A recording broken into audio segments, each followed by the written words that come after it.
Welcome to New Awakenings with Edgar Cayce's A.R.E., where together through some incredible conversations, we go on beautiful journeys of discovery that might shape the way you think about things and could even change your life.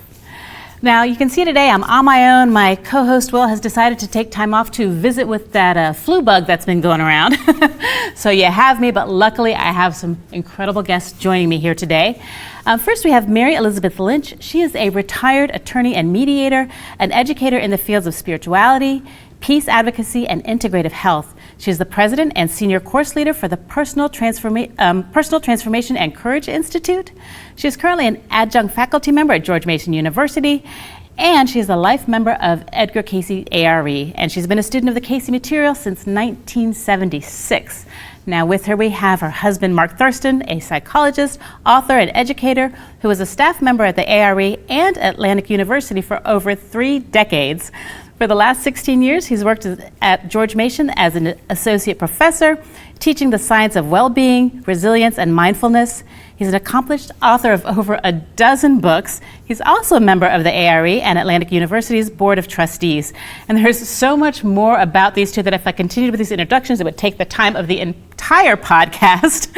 So without further ado, welcome to the show, Mary Elizabeth and Mark. Thank you. Thank you. Wow, just your introductions, holy cow. And one thing before we get into the meat of it that I just have to point out, you're married, also obviously you live together, you work together, which can be very challenging. So what is the key to staying married when you're working together? Well, that's a very good question. I think one of the things I've learned over the years is to really understand and honor each person's approach to their life, both physical, mental, and spiritual. And so we do meet around the Cayce material, which has been fantastic, although we have different approaches to it. Mm-hmm. To honor both, that's where we meet, and we have different approaches that really complement each other. That's fantastic. Do you have anything else to add? Values, I think shared values and ideals, having work together, whether that's things like we're doing today, but our parenting and our grandparenting have certainly been a lot of the glue that has kept our marriage vital. That's fantastic. I actually also work with my husband in a few different businesses, so it's a similar situation, and I've seen it collapse marriages, but for us, it works out because we're not just the same. Like you said, Mary Elizabeth, we're different. We each bring something different to the table, which always keeps the conversation fresh. All right, well, speaking of conversation, let's get to the heart of it. Together, you two are the co-founders and course leaders for the Personal Transformation and Courage Institute, which is working with Cayce's A.R.E. to organize or to create the new Tarsia Center.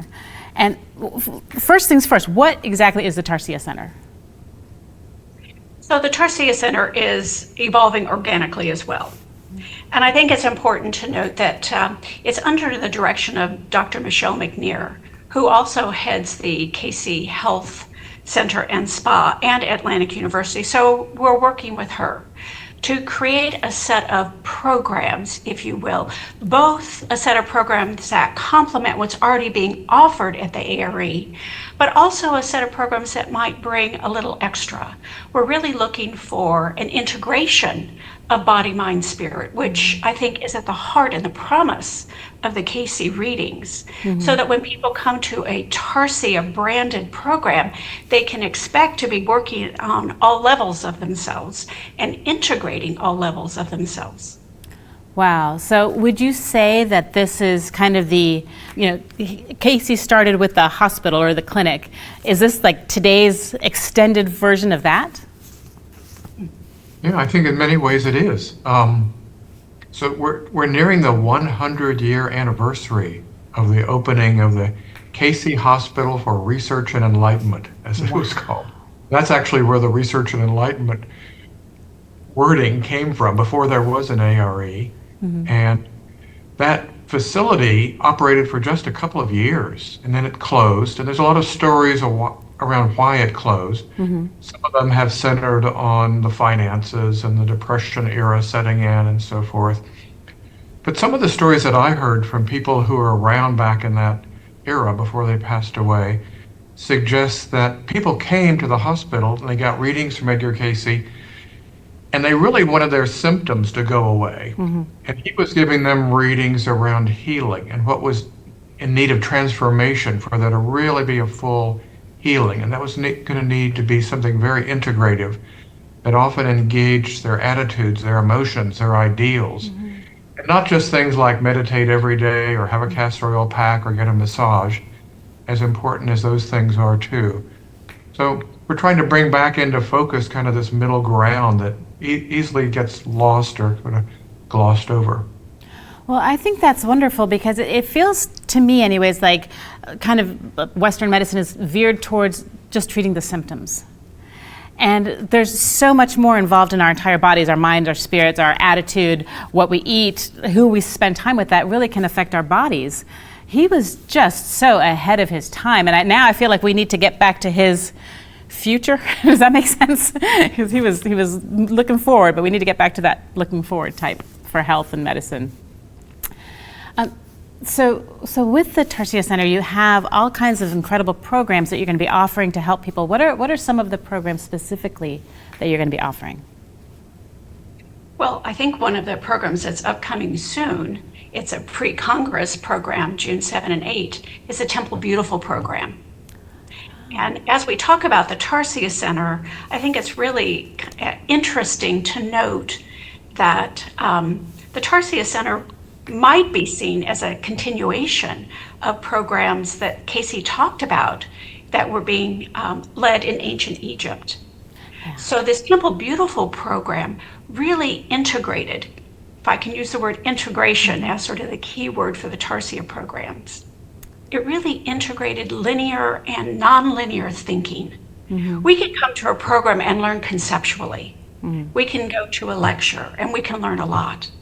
But perhaps a deeper kind of learning happens through nonlinear means like moving the body, dancing, chanting, symbols, drawing.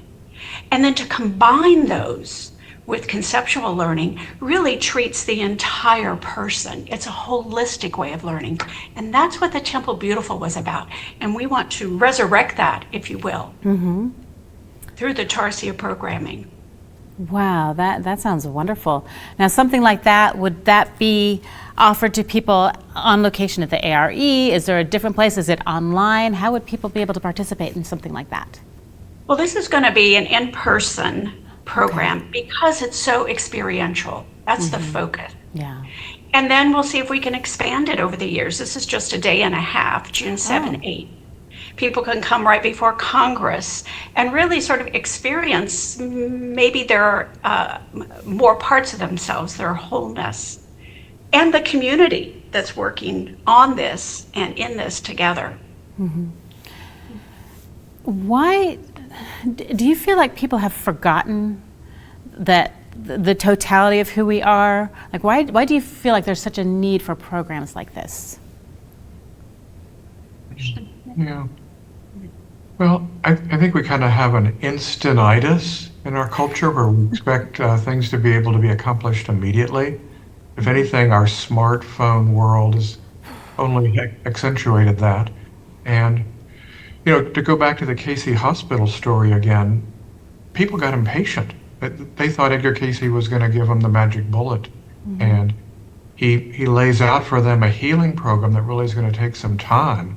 And I think that contributed to the demise of the hospital. So when we have sat down and talked with Cassie Tarsia, who's the funder for this whole initiative, she recognized that probably starting this center was going to require some education. And so a lot of what we've done in the first year and a half has been educational. Ultimately, we want to be building programs where people are having healing experiences, inner transformation experiences. But sort of setting an educational foundation was a starting point. And so we've had half-day webinars. We've twice offered a 14-week sort of hybrid cohort-based learning experience, a course called Keys to Inner Transformation and Healing.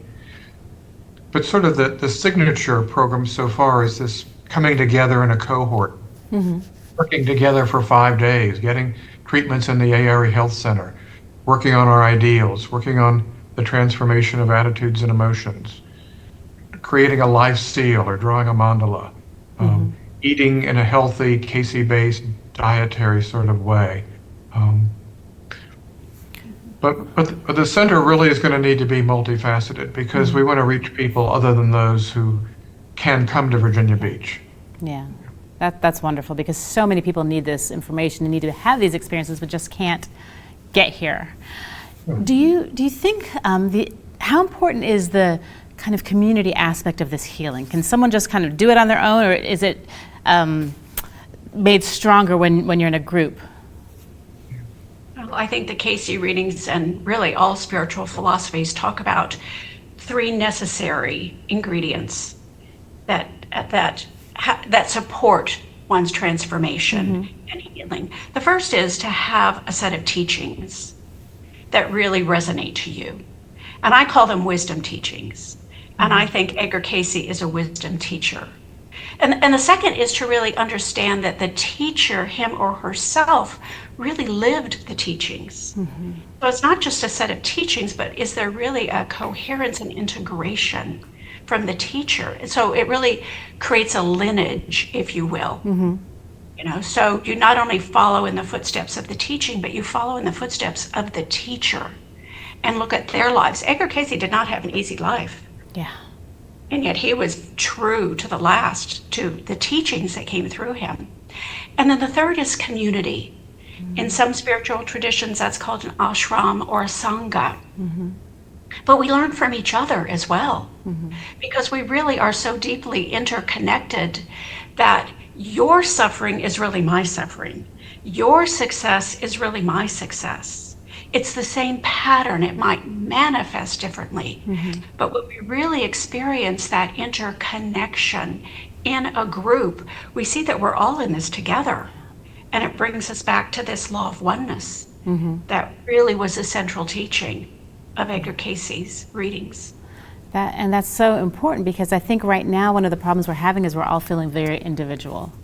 Now, so you have that sense of community, that oneness. And not only are you feeling the support, but I think energetically your energies really are intermingling on a much stronger level. And it's just gosh, it just sounds wonderful. Now, Mark, you mentioned something when you were talking about, eating the proper food and everything. You mentioned ideals. What role do spiritual ideals play in transformation and in healing? Yeah, that's probably one of the hallmarks of the Cayce material, is the importance of motivation, purposes, core values. It kind of gets subsumed under the word ideals. And it's such an elusive term, isn't it? Even people in the Search for God study group program through A.R.E., after they've done the chapter on what is my ideal, often still wonder, well, what does that word really mean? So I think there's something lovely about the mystery to the word ideals. It suggests that it's an ongoing kind of process. We're always trying to understand more deeply what our core motivations and values are. And to the extent that we can make those sort of explicit, I think it really helps us work with all the other tools for healing that are a part of this program and other healing-oriented programs. And I'd like to jump in right here, Karen, and Sure. say something about ideals as well, because this law of oneness really has 2 parts to it. The first is to know really God or the universal forces or whatever you call this creative energy in the universe. But the other part is to know what your role is in manifesting it. Each one of us is really called upon to manifest the universal in our daily lives. That's the spiritual ideal. So really making a connection with the love and compassion of the spiritual forces, but then understanding that we've all been called to manifest that energy in our daily lives. And that's why it's so important. I think that's why Cayce says that knowing and applying one's spiritual ideal is the most important activity. We are manifesting universal energy. Yeah, wow. So people think about spirituality and they'll relate that to religion. And I know Cayce was a Christian. Is this a space for everybody of all different faiths and beliefs? Or is this something that's going to be more geared towards Christians?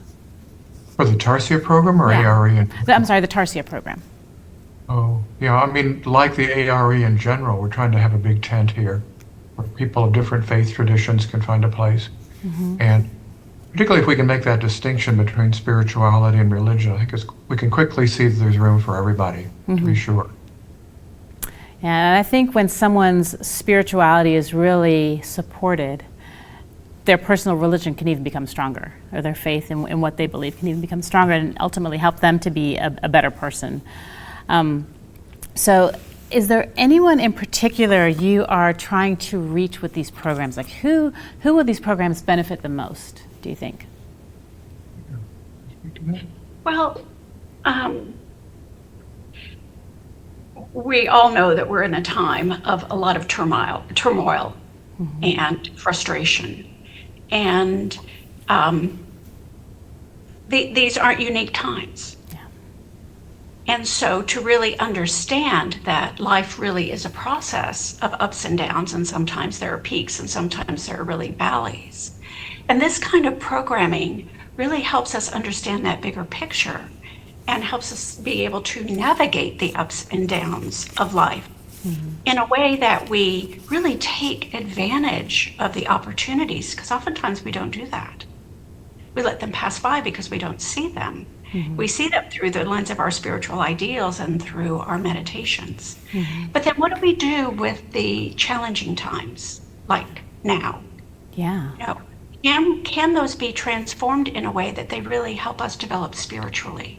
Now that's a real challenge personally. So I think people who really want to find this kind of inner peace and this space of calm and stability would be drawn to a program like this, because it's not so much what's happening on the outside, it's being aware of what's happening on the inside and how you can really create this inner stability through your ideal, through meditation, through connection with others. You're not really tossed around in the ups and downs of life. You know how to navigate it, and not only for your benefit, but for the benefit of all beings. You know, it's One audience is going to be people who feel that they're broken in some way. But whether that's a physical illness that's just sort of been hard to find anything transformative for it, or whether it's an emotional issue or spiritual issue, this is really intended to be a program around healing and transformation. So usually the people who that's for feel some kind of lack or brokenness or ill health, and then we want to work with universal principles for how issues at a lot of different levels of brokenness can all be transformed by those principles and those teachings. You know, that's going to help so many people. And I was actually just talking with my with my daughter about this the other day, how it's so easy. You can hear someone tell you that you're beautiful and you're smart 1,000 times in, a year. And you hear the one person that says, well, your ears are kind of funny, and you fixate on that and you forever are hiding your ears. It doesn't matter that everyone else said that you're beautiful.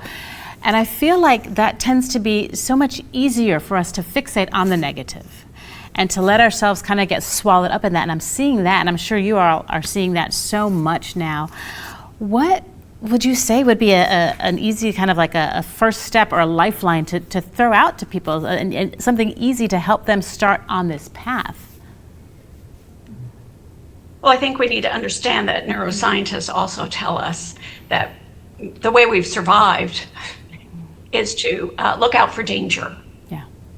And take steps to protect against danger. And that's exactly what you're talking about, Karen. We notice the negative first, and it just wipes off the screen any positive. Yeah. So we're really working with our minds, aren't we? It's not that we're trying to push the negative way and say, well, that may or may not be true.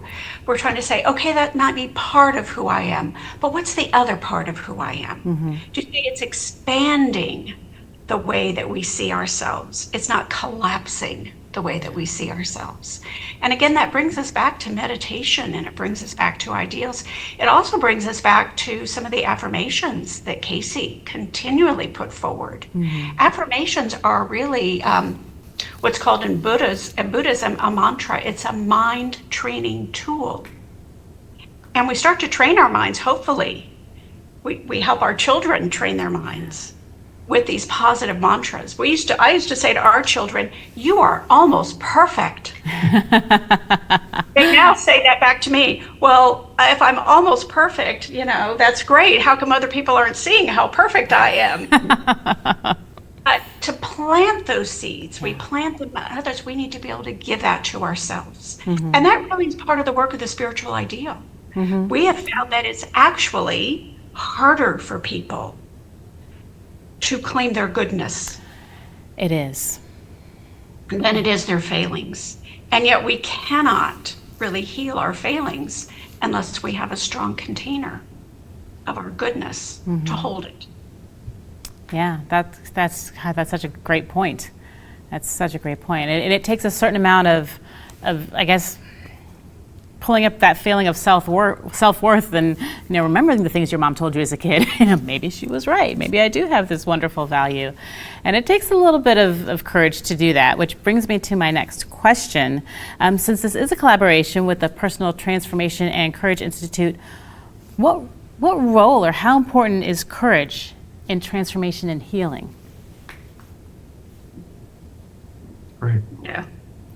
When we started this institute 25 years ago, it was with the collaboration of another A.R.E. life member, Dr. Rudolf Wilhelm, who had been for a while the chairman of the board for Atlantic University. And Dr. Wilhelm was a physician, and he was really excited about putting the word courage into the name of the organization, because he felt like so much of healing requires a willingness that we have to face things that we'd rather avoid.